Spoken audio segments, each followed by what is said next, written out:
Bonjour et bienvenue à notre émission Côté court. Nous sommes en direct de la piscine Coubertin où nous assistons aux 42e édition du Festival du court-métrage à Clermont-Ferrand et nous sommes des élèves du CAV, Cinéma Audiovisuel. Je suis en présence de Agnès Patron, la réalisatrice du film L'heure de l'ours et du compositeur euh, Pierre Oberkampf. Bonjour. Donc d'abord, on voulait vous dire que votre film nous a vraiment paru énigmatique et on aimerait beaucoup vous poser plusieurs questions dessus. Et avant, on va visionner les premières minutes.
Donc durant ce passage, on remarque qu'il y a un petit garçon qui est roux et une jeune femme aussi est rousse. Et en fait, on se demandait, la première question qu'on s'est vraiment posée, c'était quel lien de parenté ont-ils, si c'est sa mère ou sa sœur.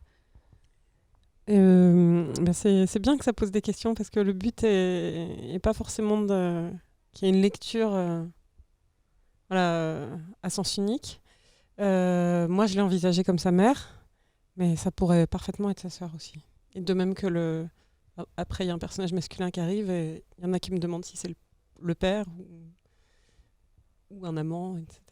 Parce que, comme on a supposé que c'était sa mère aussi, comme vous dites, et ben, on se demande si le fait qu'il y ait le chasseur, comme vous dites, que ce soit une présence masculine, en fait.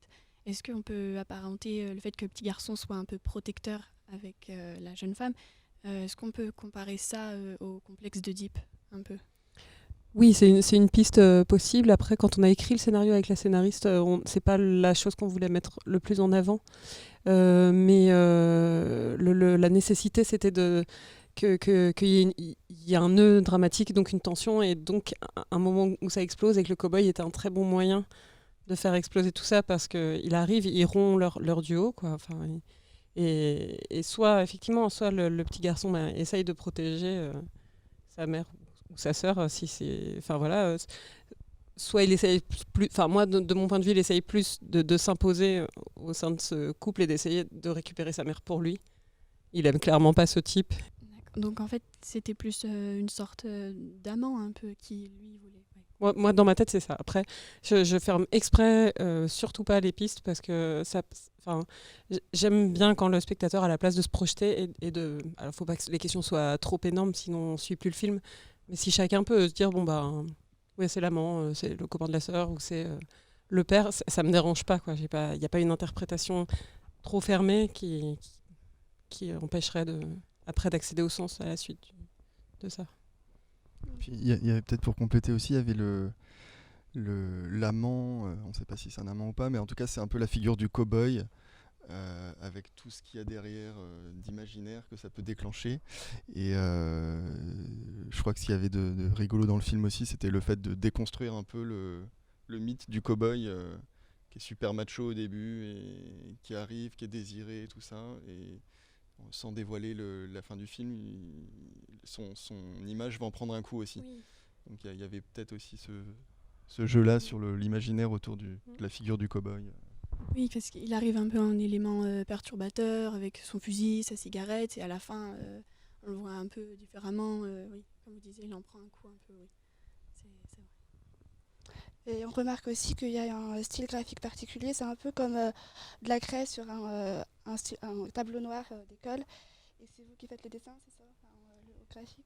En réalité, c'est de l'aquarelle sur du papier noir, mais beaucoup de gens pensent que c'est de la craie ou de l'inversé, c'est-à-dire une image en négatif, quoi, on aurait aquarellé sur du blanc et puis ensuite mis numériquement en négatif. Et oui, en fait, c'est parti d'images que j'avais faites il y a assez longtemps, où j'avais eu vraiment ce plaisir de dessiner sur du papier noir. Et je m'étais dit que ça allait correspondre visuellement déjà au film. Et en plus, c'était un tel plaisir de faire ces images-là que un film d'animation, c'est long à faire et que du coup, autant que ce soit pas dans la souffrance, en plus dans la technique. Donc voilà. Et les images, oui, pour préciser un peu le procédé de fabrication, en gros, donc moi, j'ai déterminé le style graphique du film et ce que je voulais pas. Ensuite, j'ai confié l'animation à des animateurs qui ont animé sur des logiciels d'animation d'image par image, donc comme de l'animation traditionnelle, où on fait 12 dessins pour une seconde, là, dans le film en l'occurrence. Et ensuite, on vidéoprojetait ces animations sur notre papier noir, et on les reprenait au crayon, puis on les peignait. Et moi, j'étais à l'un ou l'autre des deux postes, soit couleur, soit animation. Ça dépendait des besoins du tournage. Et, au niveau de la musique aussi, on remarque qu'il n'y a pas de dialogue. Et du coup, c'est un choix d'avoir privilégié la musique plutôt qu'aux paroles et au dialogue. C'est pour accentuer quelque chose, les émotions peut-être. Alors c'est vrai qu'il n'y a pas de dialogue, et d'ailleurs c'est amusant parce que dans tous les films d'Agnès, il n'y a pas de dialogue, si je ne me trompe pas. Et du coup, il y a une place assez importante pour la musique. Et là, l'enjeu pour la musique, c'était d'incarner une sorte de monde intérieur pour l'enfant, tout ce qu'il pouvait ressentir au plus profond de lui-même, justement de colère, de rage, de matérialiser ça par du son, par des textures. Et donc en fait la musique, moi j'ai été guidé par Agnès et on a essayé de trouver une bande son assez mystérieuse, qui soit parfois assez abstraite en fait, parfois plus mélodique quand il y a des moments un peu plus de tendresse, soit entre le garçon et la mère, soit entre le garçon et l'ours, et qui voilà, plus ça avance dans le film, la musique prend de l'ampleur, du rythme, de l'énergie, et ça entraîne, ça participe du sentiment de révolte de tous les enfants, même à la fin du film. Et donc vous avez déjà l'histoire et vous avez fait la musique à partir de l'histoire, ou vous avez carte blanche sur la musique, ou alors vous deviez respecter... Je dirais que j'avais à la fois carte blanche, mais en ayant été quand même bien briefé sur l'histoire que je connaissais depuis le début. Et la particularité, c'est qu'on a enregistré à peu près 80% de la musique avant le tournage du film, c'est-à-dire à l'étape de ce qu'on appelle l'animatique, c'est-à-dire le storyboard monté, animé, enfin mis bout à bout plutôt. Et du coup, on a enregistré la musique en amont du tournage pour que notamment toute la scène finale soit complètement synchronisée avec la musique. Et c'est une scène qui est assez chorégraphique, du coup on voulait vraiment que Agnès puisse vraiment dessiner les plans en écoutant la musique. Donc c'était un choix délibéré en tout cas de procéder comme ça.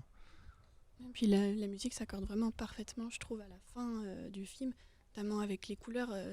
Ça termine en fleurs un peu avec tous les ours, tout ça, c'est super beau, ça fait vraiment une impression. Il n'y a pas besoin de paroles en fait. Et je voulais vous savoir si c'est un peu votre marque de fabrique, vu qu'avec La Veuve Caillou, il me semble aussi qu'il n'y a pas de paroles. Ouais, dans les précédents courts-métrages, donc il y a eu donc j'ai fait mon film de fin d'études qui s'appelle La Veuve Caillou, effectivement.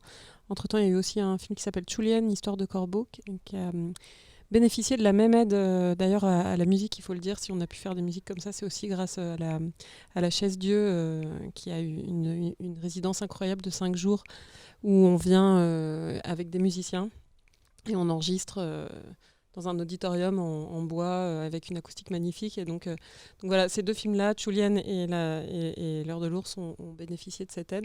Et effectivement, j'adore quand les voix sont géniales en anime. et quand les dialogues sont géniaux, mais c'est pas tout le temps. Et j'ai pas encore je pense les épaules, ça vient doucement, mais pour arriver à ce type de film. Et du coup, j'admire vachement quand dans un film d'anime, les voix sont hyper justes. Parce que parfois, ça décolle entre l'image et la voix. Moi, j'ai un petit souci, quoi, je sais pas, je trouve que ça va pas. Et jusque-là, c'est vrai aussi, c'est pas que pour ça.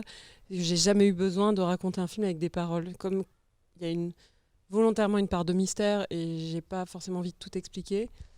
Au final, le dialogue n'aurait pas une nécessité énorme dans ce film-là, par exemple. Je crois que tout se dit à peu près assez simplement, avec juste les gestes et la mise en scène, et puis la musique et le son, qui sont des énormes appuis. Après, j'espère que si c'est vraiment ce que vous souhaitez, ajouter la parole, j'espère que vous y arriverez, mais pour le moment, je veux pas non plus là, mais c'est vraiment la musique. Pour moi, il y a pas besoin de paroles. Tout est raconté en images avec la musique. Donc voilà, c'est très. Oui, en l'occurrence, effectivement, je veux dire, c'est pas une frustration pour moi de pas avoir de paroles. Ces films-là n'en nécessitaient pas. Mais en plus, il se trouve que c'est vrai que j'ai beaucoup d'admiration pour les films d'anime qui ont des voix hyper justes par rapport à l'image. C'est un peu comme la musique et l'image, quoi. C'est-à-dire que soit ça se rencontre, soit ça se rencontre pas, et du coup, il y a un petit... voilà. Un petit décalage. Je pense qu'il y a aussi une chose intéressante, c'est que le fait qu'il n'y ait pas de parole force à faire passer beaucoup de choses par le geste aussi, et que l'animation a un vrai lien avec un vrai travail sur le geste, parfois le mime. Et dans le film, il y a des petits détails qui reviennent à plusieurs moments. Il y a notamment la douceur de l'enfant avec sa mère au début, la caresse de l'enfant sur la peau de l'ours, puis quand il lui arrache des poils un peu violemment, il y a quelque chose d'assez tactile et qui passe pas du tout par la parole, en fait. Des légers bruits voilà. pour faire comprendre, oui. Et qui est assez fidèle à ce que peut être l'enfance aussi, d'une certaine manière. Donc ça allait bien avec le thème aussi, je trouve, du film. Et en parlant de ça, justement, est-ce que vous pourriez nous commenter un plan qu'on a choisi, en fait avec le plan, c'est lorsque l'ours se trouve derrière, il se tient derrière l'enfant. En fait, il domine vraiment toute la pièce. Il est sombre, il apporte un côté sombre et ils sont en parallèle les deux. Et en fait, on se demandait vraiment, on a vraiment pensé, est-ce que l'ours est un personnage à part entière ou est-ce qu'il symbolise plutôt la colère de l'enfant ? C'est une bonne question. et c'est pareil, c'est un peu libre d'interprétation, même si je ne veux pas me planquer derrière ça. Mais pour moi, c'est en partie la colère de l'enfant. C'est-à-dire que pour moi, ces ours, c'est la révolte qui a lieu dans le film de tous ces enfants contre l'autorité du monde adulte, et de cet enfant-là en particulier, ne peut être portée que s'ils ont une aide extérieure, parce qu'ils sont trop petits, sinon, c'est un film qui parle beaucoup de la colère et de la révolte, et je trouvais que l'ours était un bon animal pour incarner ça. Il a une vraie puissance, il est sauvage. Là, en plus, on l'a travaillé de manière à ce que il est beaucoup trop gros. C'est pas du tout un ours comme immense, c'est un dinosaure, quoi. C'est un grizzly au début. Ouais, voilà. Donc du coup, il fallait cette démesure-là. Et ça revient à ce que vous dites sur l'image, c'est-à-dire que il fallait vraiment que l'ours soit hyper disproportionné pour qu'il soit pas mignon, qu'on soit pas dans Frères des ours ou dans des films d'anime où un ours ça peut être vraiment vite mignon quand c'est en animation. Et voilà, je me suis pas mal inspirée notamment de l'imagerie inuite et plutôt des profils d'ours blancs plutôt qu'un ours brun. Il a une espèce de museau un peu allongé, etc. Et oui, effectivement, pour moi, l'ours, c'est un peu la représentation de la colère de l'enfant. Et quand la mère tire dessus, elle essaye... ce qu'on essaye de faire instinctivement en tant que parent quand un enfant se met en colère, c'est-à-dire essayer d'arrêter ce truc fou, quoi, qui se nourrit lui-même en plus. Bon, voilà, pour moi, c'était un peu ça ce qu'essaye de faire la mère quand elle tire sur l'ours.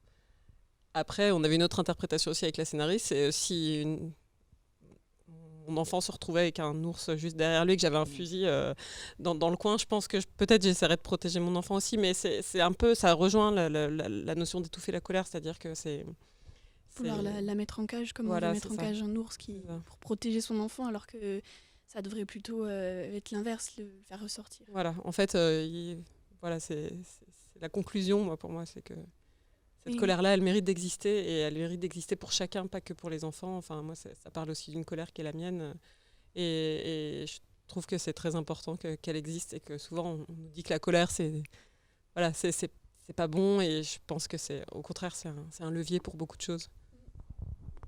Mais à ce propos, en parlant des émotions, il y avait d'autres personnages, d'autres enfants avec des couleurs de cheveux différentes.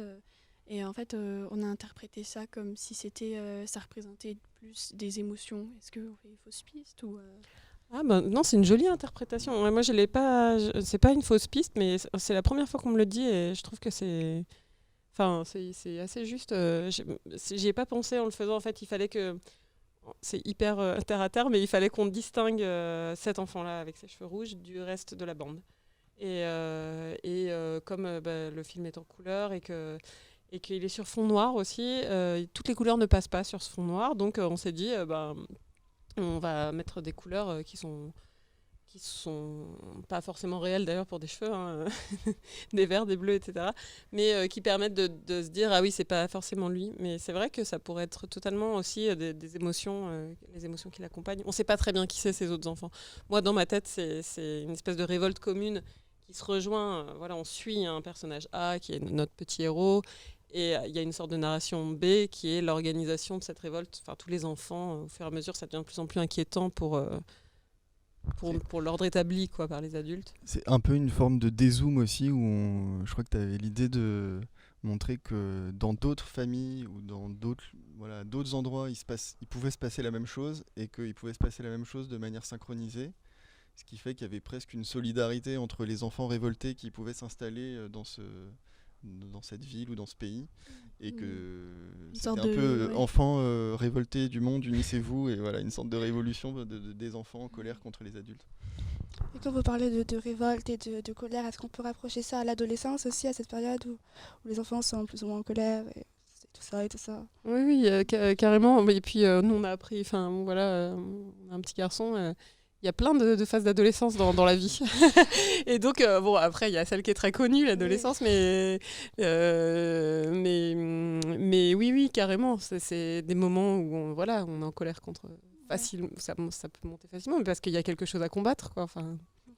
Et par rapport au titre, est-ce qu'on peut associer ça, par exemple, l'heure de l'ours? Est-ce que c'est le moment de la colère, tout ça je termine juste là-dessus. Si c'est...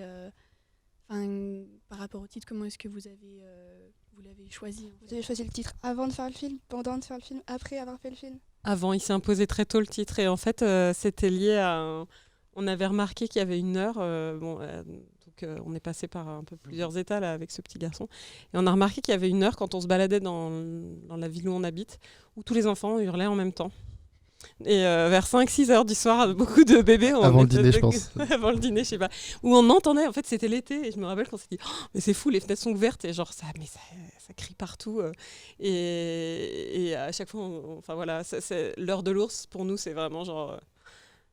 c'est l'heure où, effectivement, ça sonne le glas pour l'ordre établi par les adultes. Et ça commence à devenir un peu tangent de ce côté-là. Dernière question, comment est-ce que vous avez travaillé ensemble du coup? Est-ce que en fait, on travaille souvent un peu comme une partie de ping-pong où on part en l'occurrence, on a parlé de musique très tôt, et moi j'avais déjà fait des enregistrements, des sortes d'essais musicaux qui ont inspiré Agnès pour même écrire le film. Et ensuite, à mesure que le film se montait, elle me demandait de retravailler des passages, et puis ensuite une fois que l'animatique était créée, on a eu la chance d'aller enregistrer toute la musique ou presque donc dans cette fabuleuse résidence de la Chaise-Dieu, et puis jusqu'à la toute fin du montage, on a continué à travailler le son et la musique. Et aussi ce qu'on peut dire, c'est que ce qu'on aime bien quand on travaille ensemble dans les films, c'est travailler le son et la musique comme un tout, et donc de faire des allers-retours entre les deux pour qu'il y ait pas pour pas surcharger la bande sonore du film, et que tout ce qui peut être apporté par la musique, qu'il n'y ait pas de redondance avec le son ou inversement, laisser vraiment une place, laisser le film un peu respirer par le son aussi et la musique. Ça, c'était une chose qu'on voulait faire. En tout cas, votre film montre une très belle alliance entre l'image et le son, quoi. On vous remercie vraiment Merci à vous. Merci beaucoup. pour cet échange. Surtout.